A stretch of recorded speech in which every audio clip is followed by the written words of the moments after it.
Guys ரீசெண்டா நம்ம தமிழ் சினிமால அனௌன்ஸ் பண்ணும்போது ஒரு டைரக்டர்னு சொல்லி அடுத்து வேற டைரக்டரை வச்சு படம் பண்ண ஒரு 5 ஆக்ட்ரஸோட வந்த படம் வரப்போற படங்களை இந்த வீடியோல பார்க்கலாம். அதுக்கு முன்னாடி மறக்காம நம்ம சேனலை சப்ஸ்கிரைப் பண்ணிக்கோங்க. இதுல 5ஆவதா இருக்கிற ஆக்டர் நம்ம ஏகேங்க. இவரோட AK62 படத்தை முதல்ல அனௌன்ஸ் பண்ணும்போது விக்னேஷ் சிவன் டைரக்ஷன்ல தான் வரப்போகுதுன்னு சொல்லியிருந்தாங்க. ஏதோ காரணங்களால மாறி மகிழ் திருமேனி விடாமுயற்சின்னு ஒரு படம் பண்ணாரு. 4ஆவதா சியான் விக்ரம்ங்க.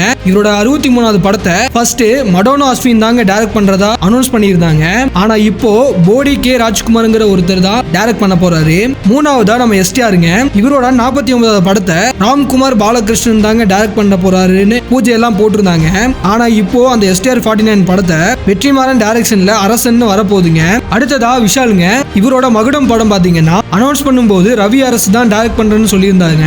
ஏதோ காரணங்களால அது மாறி விஷாலே டெபியூ டைரக்டரா பண்ண போறாருங்க. 1ஆவதா நம்ம தலைவர் 173 படங்க. இத சுந்தர்சி டைரக்ஷன் அனௌன்ஸ் பண்ணியிருந்தாங்க. இப்போ அந்த படத்துல இருந்து சுந்தர்சி விலகிட்டாருங்க. அடுத்து யார் டைரக்ட் பண்ண போறாங்கிற சீக்கிரமாவே அது சொல்லுவாங்க. காய்ஸ் இந்த விஷயத்தை பத்தின உங்களோட கருத்தை மறக்காம கமெண்ட்ல சொல்லுங்க.